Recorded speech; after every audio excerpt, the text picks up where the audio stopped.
Assalamualaikum warahmatullahi wabarakatuh. Eh, saya dengan nama Yana Kurnia dari kelas Statistik G dengan NIM 2024 10370110446. Di sini saya akan mempresentasikan tugas saya di penerapan algoritma regresi linear berganda untuk prediksi harga produk elektronik di Amazon. Dan di slide pertama, latar belakang masalah, eh, konteks industri kompetensi dan dinamika harga. Eh, yang pertama, Amazon sebagai pasar e-commerce global memiliki tingkat kompetisi yang sangat tinggi. Fenomena dinamik berisik, harga produk berubah dengan sangat cepat dan fluktuatif, tidak lagi statis. Rumusan masalah kota hitam, penentuan harga. Yang pertama, konsumen dan penjual sering kesulitan memahami alasan di balik harga akhir sebuah produk. Pertanyaan kunci, apakah harga mahal murni karena kualitas merek? Seberapa besar pengaruh diskon dan ulasan review terhadap harga jual? Selanjutnya, solusi pendekatan data science. Yang pertama, menggunakan metode statistik regresi linear berganda untuk membedah pola harga secara objektif. Tujuan memprediksi harga dan mengukur secara kuantitatif faktor mana yang paling dominan. Di slide ini saya ingin menyoroti alasan pemilihan topik. Kita tahu Amazon sangat kompetitif dan harganya berubah-ubah setiap saat. Masalahnya kita sering bertanya-tanya, apa sih yang sebenarnya bikin harga produk itu segitu? Apakah karena mereknya terkenal atau cuma trik diskon?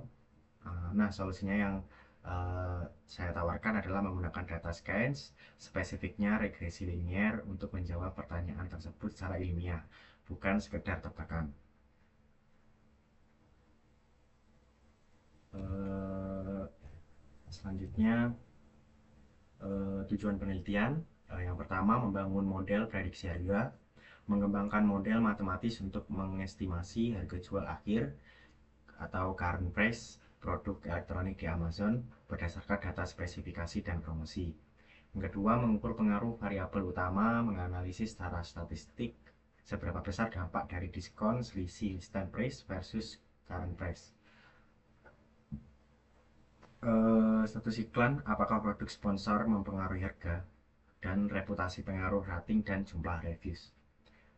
Yang ketiga, evaluasi model pada data real world, menguji keandalan algoritma regresi linear berganda saat dihadapkan pada data dunia nyata yang memiliki noise, gangguan, dan outliers data ekstrim. Dan di sini saya masuk ke tujuan utama penelitian ini. Ada 3 hal pokok yang ingin saya capai. Yang pertama, saya ingin membuat model yang bisa memprediksi harga jual produk elektronik. Uh, Dan saat ini, kedua, saya ingin membedah faktor-faktornya. Apakah produk yang diiklankan sponsor itu pasti mahal? Apakah diskon besar itu nyata? Dan apakah review banyak menjamin harga tinggi? Dan yang ketiga, saya ingin menguji seberapa tangguh metode regresi linear sederhana ketika dipakai untuk data asli Amazon yang sangat fluktuatif, bukan sekedar data latihan buatan.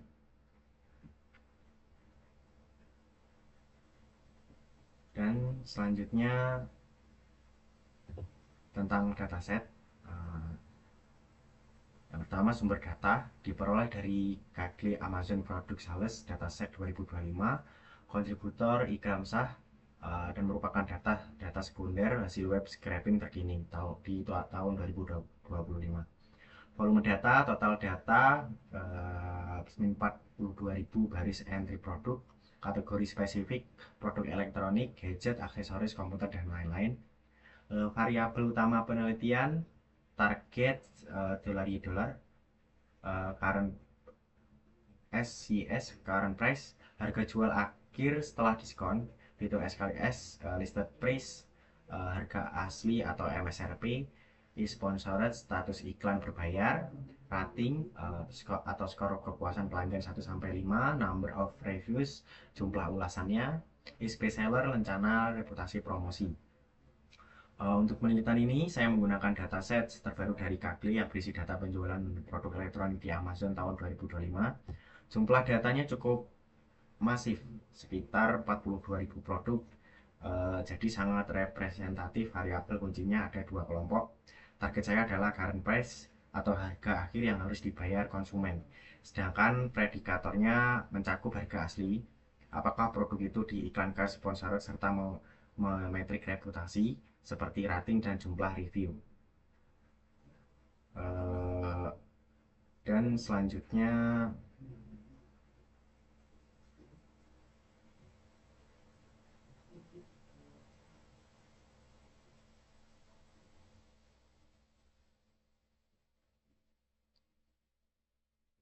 dan selanjutnya metodologi penelitian.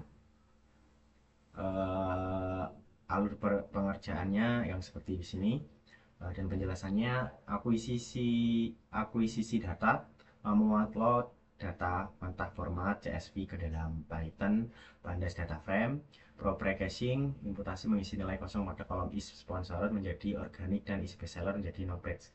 Encoding, mengubah variabel kategori menjadi angka biner menggunakan teknik one hot encoding. Exploratory data analis EDA, cek distribusi data histogram untuk melihat kemencangan harga, cek hubungan antar variabel Headman korelasi. Modeling split data membagi data menjadi 80% data latih training dan 20% data uji testing. Melatih algoritma regresi linear berganda, multiple linear regression. Evaluasi mengukur performa model menggunakan metrik MAE, RMSE, dan R2 score. Dan selanjutnya berikut adalah metodologi atau alur kerja yang saya terapkan. Dimulai dari akuisisi di mana saya membuat data mentah, kemudian masuk ke tahap krusial yang pre-processing di mana saya menangani missing values dan dengan asumsi logis. Jika kosong berarti tidak ada promo dan melakukan encoding. Setelah data bersih, saya melakukan EDA untuk memahami pola awal. Baru setelah itu masuk ke modeling dengan membagi data 80/20 dan terakhir ditutup dengan evaluasi kinerja model. Dan selanjutnya visualisasi data atau EDA. Di sini histogram, insing kurva miring ke kanan, positively skewed, pasar didominasi produk harga terjangkau. Di box plotnya insing banyak titik hitam di atas garis atau upper whisker. Ini adalah outliers, produk-produk sultan atau premium yang harganya jauh di atas rata-rata. Data ini tidak kita hapus karena valid. Dan selanjutnya box plot, insing warna merah pekat hanya terlihat pada hubungan listed price versus current price. Faktor lain review atau rating warnanya pudar, korelasi lemah. Yang pertama di sini ada histogram menunjukkan data kita miring, mayoritas barang di Amazon itu murah tapi ekornya panjang ke kanan. Kedua, perhatikan box plot. Titik-titik hitam itu adalah outliers, itu bukan data error tapi barang-barang premium seperti laptop gaming mahal yang harganya jauh di atas normal. Ini tantangan buat model kita. Terakhir, headmap mengonfirmasi dugaan kita hanya harga asli list price yang punya hubungan kuat dengan harga jual. Popularitas review ternyata tidak mendikte harga. Selanjutnya, hasil evaluasi model. Seberapa akurat model memprediksi harga scatter plot. Analisis visual, titik-titik yang menempel pada garis merah diagonal menunjukkan prediksi yang tepat atau akurat. Titik-titik yang menyebar jauh biasanya di harga tinggi menunjukkan error atau kesalahan prediksi. Selanjutnya tabel metrik performa data testing, interpretasi hasil. Akurasi moderate, model mampu menjelaskan hampir 50% pola pembentukan harga di Amazon. Faktor hilang residual sisa 51,5%. Variasi harga dipengaruhi oleh variabel yang tidak ada di dataset tersebut. Nilai brand, contoh Apple versus Merck Generic. Selanjutnya spesifikasi teknis RAM, prosesor, material. Nah, selanjutnya masuk ke evaluasi. Tabel ini menunjukkan rapor kinerja model kita, fokus ke angka R2 score. sebesar 0,485 atau 48,5%. Artinya model kita cukup jujur, ia bisa menjelaskan separuh alasan kenapa harga produk sekian. Kenapa cuma setengah? Karena dataset kita hanya punya data harga dan diskon, tapi tidak punya data map atau spesifikasi. Jadi wajar jika prediksi kita meleset. RMSE 277 harus 77 untuk barang-barang yang mahalnya karena brand bukan karena fitur. Dan selanjutnya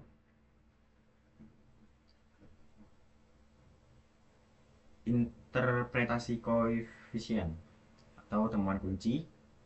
Di sini faktor apa yang paling mempengaruhi harga? Faktor positif penggerak harga, listen price plus 0,62, makna korelasi positif kuat setiap kenaikan harga asli harga jual ikut naik secara linear. Kesimpulan, diskon di Amazon cenderung berupa presentase tetap yang konsisten bukan potongan acak. Faktor negatif penekan harga, di sponsor min 48,9, makna bernilai negatif cukup besar. Produk yang berstatus sponsor rata-rata harganya lebih murah 49 poin dibanding produk organik. Insting bisnis penjual cenderung membayar iklan untuk produk-produk entry level yang harganya kompetitif untuk menarik traffic, bukan untuk barang luxury. Faktor netral tidak berpengaruh. Number of reviews 0, makna koefisien mendekati 0. Insik popularitas atau viralitas produk tidak memiliki pengaruh signifikan terhadap harga jualnya. Barang murah bisa punya ribuan review, barang mahal juga bisa. Di slide ini adalah inti dari analisis kita dari model regresi. Kita menemukan 3 fakta menarik. Pertama, harga asli adalah raja. Hubungannya linear positif. Kedua, ini yang unik, fitur sponsor justru berkorelasi negatif. Data menunjukkan produk yang diiklankan justru harganya lebih murah dibanding yang tidak. Kemungkinan besar ini strategi loss leader atau untuk barang murah agar cepat laku. Ketika jumlah review ternyata faktor netral. Jadi jangan berasumsi barang yang direview ribuan orang itu harganya pasti mahal atau murah. Popularitas tidak mendikte harga di Amazon. Dan selanjutnya kesimpulan, apa yang bisa kita simpulkan? Yang pertama, performa model regresi linear efektif untuk tren dasar algoritma ini cukup baik dalam memetakan pola harga umum di pasar massal. Kurang presisi pada outliers, model mengalami kesulitan memprediksi harga produk-produk premium atau mahal secara akurat karena variansinya yang sangat tinggi. Yang kedua, penentu harga paling dominan, harga asli list price adalah kunci. Variabel ini menjadi predikator tunggal paling kuat. Harga jual akhir hampir selalu merupakan fungsi linear dari harga asli. Yang ketiga, pola strategi promosi. Anomali iklan sponsor berlawanan dengan intuisi umum. Fitur iklan berbayar justru lebih banyak digunakan untuk mendongkrak penjualan produk kelas entry level murah, bukan produk mewah. Dan di sini sebagai penutup analisis ada 3 kesimpulan utama. Pertama, di sini ada regresi linear. Itu cukup oke untuk melihat tren global, tapi dia kewalahan kalau disuruh nebak harga barang sultan, errornya besar di sana. Yang kedua, kalau mau tahu harga diskon, lihat saja harga aslinya, itu kuncinya. Faktor lain pengaruh kecil. Ketika ini insik unik buat strategi bisnis. Nah, di sini jangan kaget kalau barang yang diiklankan sponsor itu justru barang-barang murah. Data menunjukkan iklan dipakai untuk main volume di pasar harga rendah, bukan untuk jual barang mewah. Kesimpulan ini menjawab tujuan penelitian kita di awal, tekankan bahwa meskipun modelnya sederhana, kita berhasil mendapatkan bisnis insik yang berharga, terutama soal perilaku iklan sponsor yang ternyata berkorelasi dengan harga murah. Selanjutnya saran dan pengembangan.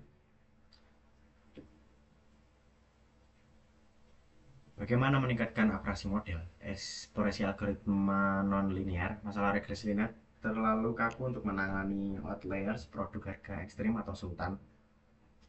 Saran menggunakan model berbasis pohon, keputusan trace-based model seperti random forest atau XGBoost. Tujuannya model ini lebih tangguh terhadap data pencilan dan mampu menangkap pola hubungan yang tidak linear. Yang kedua, value engineering text meaning. Masalah model saat ini buta terhadap merek ia tidak tahu bedanya iPhone dengan HP Android murah karena hanya melihat angka. Saran melakukan text meaning atau NLP pada kolom title. Tujuan mengekstrak entitas merek, brand, misal Apple, Samsung, Sony, dan spesifikasi dari teks judul untuk dijadikan fitur baru di ini diyakini akan meningkatkan akurasi prediksi secara signifikan. Eh, Meskipun proyek ini sudah selesai, saya punya dua saran krusial untuk pengembangan selanjutnya agar akurasi bisa tembus di atas 48%. Pertama, ganti algoritma. Regresi linear itu bagus buat tren tapi kewalahan lawan data harga ekstrim. Kita perlu coba random forest atau XGBoost yang lebih jago menangani data yang tidak rata. Kedua, dan ini yang paling penting, text meaning. Saat ini model kita tidak tahu merek dengan mengambil kata kunci Apple atau Samsung dari judul produk, model pasti akan jauh lebih pintar dalam menebak harga. Sekian dari presentasi saya. Mohon maaf jika ada salah kata atau kurang jelasnya dari presentasi saya. Mohon maaf sebesar-besarnya. Wassalamualaikum warahmatullahi wabarakatuh.